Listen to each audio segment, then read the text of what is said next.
Hi everyone, it's Erin from the Provincial Farmhouse. In today's video, I'm going to be creating a Halloween door hanger. For my project today, I'm going to be using this MDF craft blank that I cut and created myself. I'm also going to be using IOD's Felicite Mould.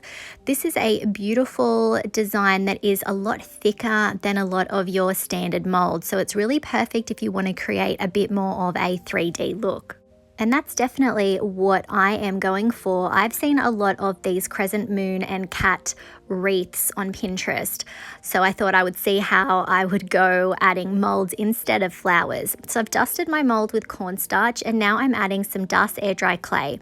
As I said, these molds are a lot thicker, so I'm really pushing that clay down into those details and then pushing the excess out with my fingers.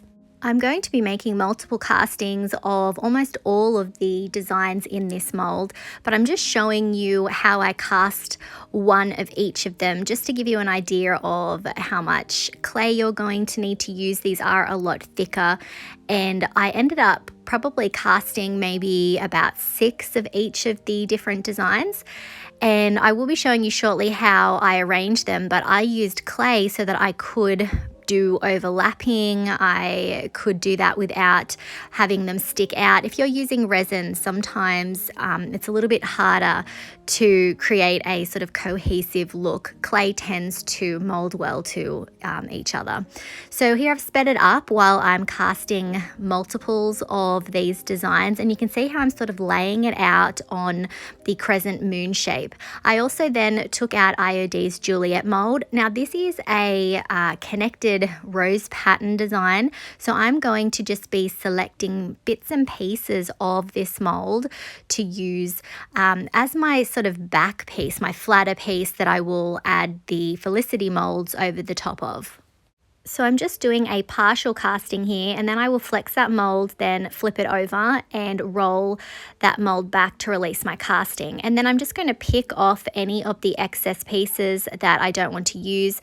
I'm then going to start having a play with the arrangement.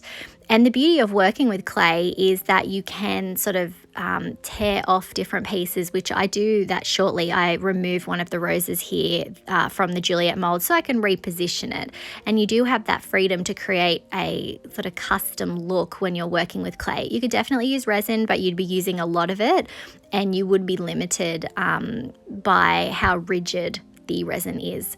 So I'm just sort of continuing to have a play with the arrangement. If you're going to give something similar a try, you definitely want to do this and do it before your castings have dried, so my castings are still fresh, and also don't glue them in place until you're happy with it. I then cast another section of the Julliette mold, this time working with a couple of the smaller roses. I am going to be offering this particular laser cut MDF blank on my website. Unfortunately, just shipping within Australia at the moment. I do apologize that I haven't gotten around to international shipping. There's been a lot going on. I will be looking into that shortly. And I also did a couple of other designs as well, because I just thought this was such a fun blank that you could build on top of. You could do stenciling on top of this. You could add decoupage paper. And it's just something that's a bit fun and a bit different from your traditional sort of wood round door hanger. But that being said, if you don't have access to something like this, you could still use a wood round for sure, and you could just do sort of the crescent moon shape on the wood round, cut out a silhouette of a cat perhaps that you can find online, and sort of leave that back area blank. So it's definitely a project you can still do. Here I'm just casting some more of the smaller parts of the Felicite mold to fill in some of those gaps. If you don't have access to these particular molds, any floral molds really will work. You just have to have a bit of a think about the scale and what's going to actually suit the crescent moon shape.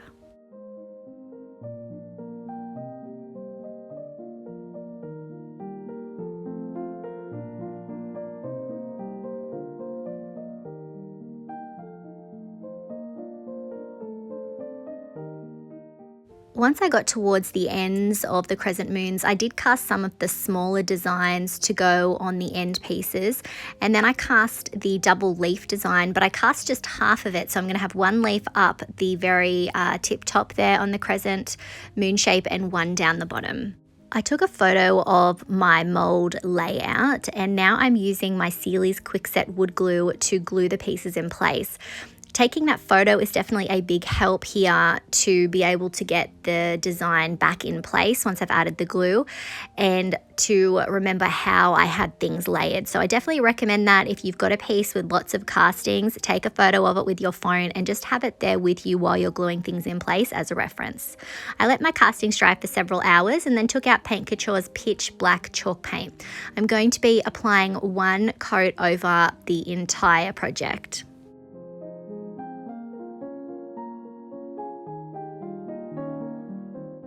I went with black as my base for this, but if you wanted, you could go a lighter color if you were wanting to create a bit more of a neutral project. I'm then going over the top of the castings. Now, these are not completely dry. They've been drying for a few hours, so I do still need to be gentle as I'm working with them. And I am using sort of like a tapered end brush, so I'm able to get down into all of those tricky areas. It did take me a little while. I had to approach it from different directions to make sure I was getting into all of those details, but as I said, it really only took me one coat because of how pigmented that pitch black chalk paint is.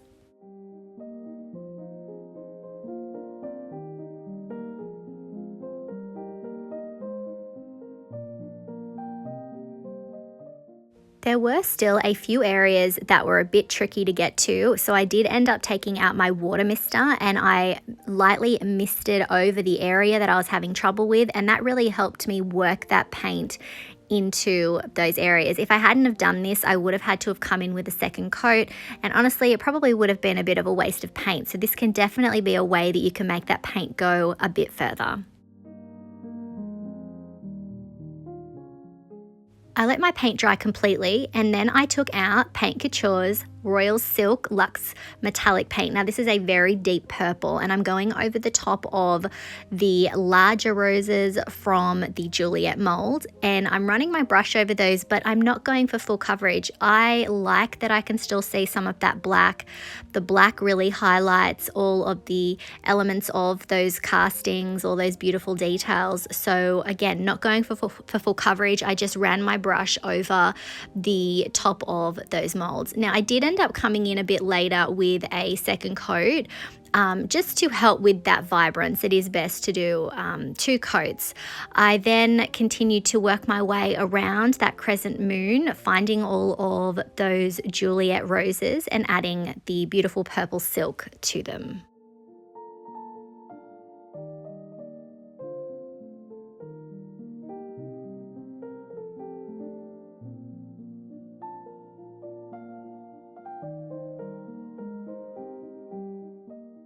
I then took out Paint Couture's Rosebud Luxe Metallic, and I'm going to be adding that to all of the larger flowers from the Felicite Mould, the ones that are a lot deeper. I'm going to be adding this to them, and again letting some of that black peek through so that we can still see the definition in those castings.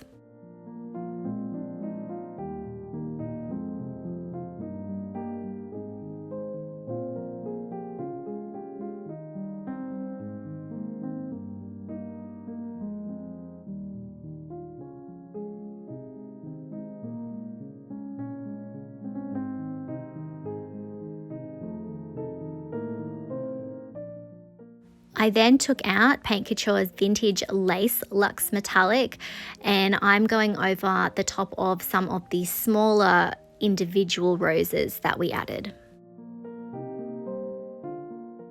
Adding the Luxe Metallics over the top of a black paint definitely gives them a deeper, more gothic look to them, and it is perfect for Halloween and the look that I'm trying to achieve.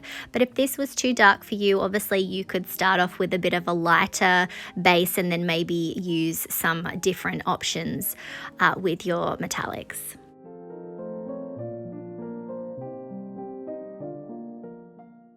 Once I finished with the vintage lace, I took out Paint Couture's Amazon Luxe Metallic. This is a beautiful darker green, and I'm going to be going around and finding all of the leaf details that we have in amongst all of these beautiful florals, and I'm just going over the top of them. Again, just brushing my brush over the top, but not really working that paint in. We want to see some of that black so that we can see all of the details in the leaves. If I inspire you to try any of the Paint Couture products used today, I would really appreciate it if you would use my affiliate link. I will put it in the description and on the screen. I just get a little thank you from Paint Couture in return.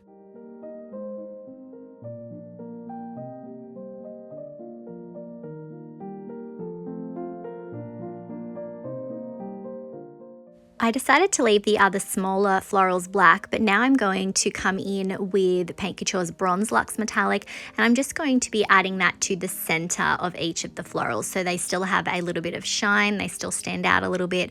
But I really liked the look of the black mixed in with the pinks and purples of the florals.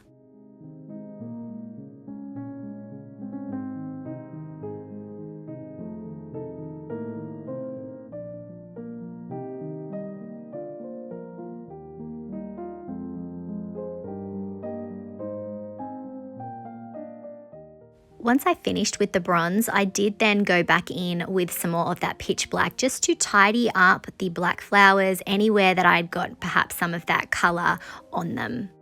Once they were dry, I sealed all of those little black flowers with the Gloss Extreme Guard top coat. All of the other florals have that beautiful sheen from the Luxe Metallics, and I wanted to make sure that the little black flowers still had that shine, so the gloss is perfect for adding that effect.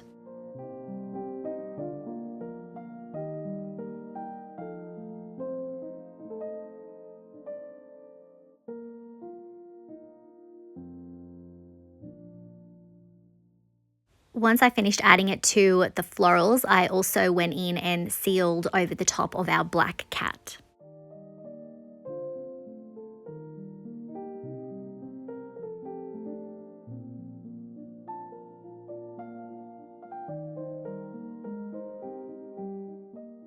I let that dry, and then I took out Paint Couture's Crackle Step 1, and I'm going to be applying it over the top of the cat to start off with.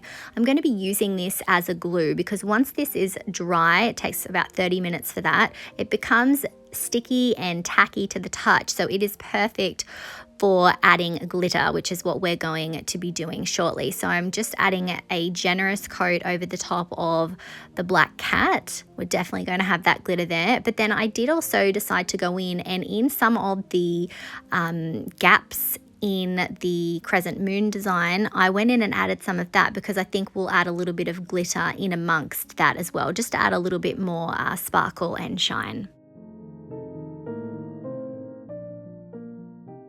When that was dry, I came in with Paint Couture's Black Onyx German Glass Glitter. This is absolutely stunning, perfect for Halloween. I'm then going to be very carefully adding that over the top of those areas. I just want to do a little bit at a time. Remember, we do have that sticky and tacky surface that we're working with, so the glitter is sticking to that pretty well, and I'm just going to continue to add that just on the cat section to start off with until I'm happy with how it looks. I'm also using my finger, as you can see, to spread that glitter around and also press it into that tacky surface.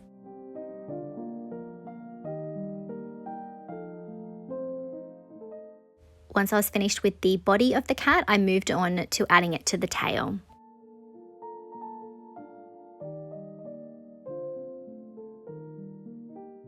Finally, I'm going to start adding it to the smaller sections in between the castings where we added that Crackle Step 1.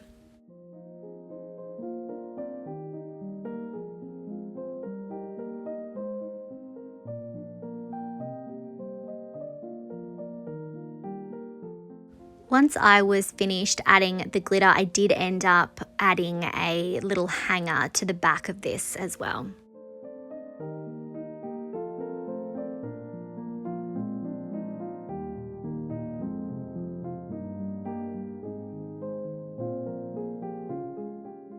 And here's a look at our finished Halloween door hanger.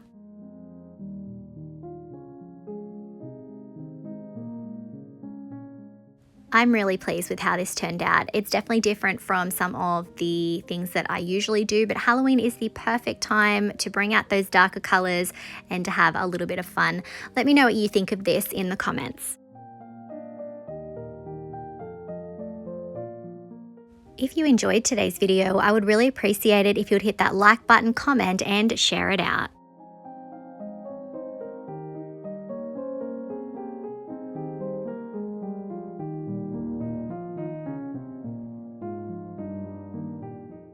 If you haven't already, I would love it if you would hit that subscribe button and the notification bell so that you don't miss out on any of our videos. You can find most of the products used today on our website, theprovincialfarmhouse.com.au. Thanks for watching.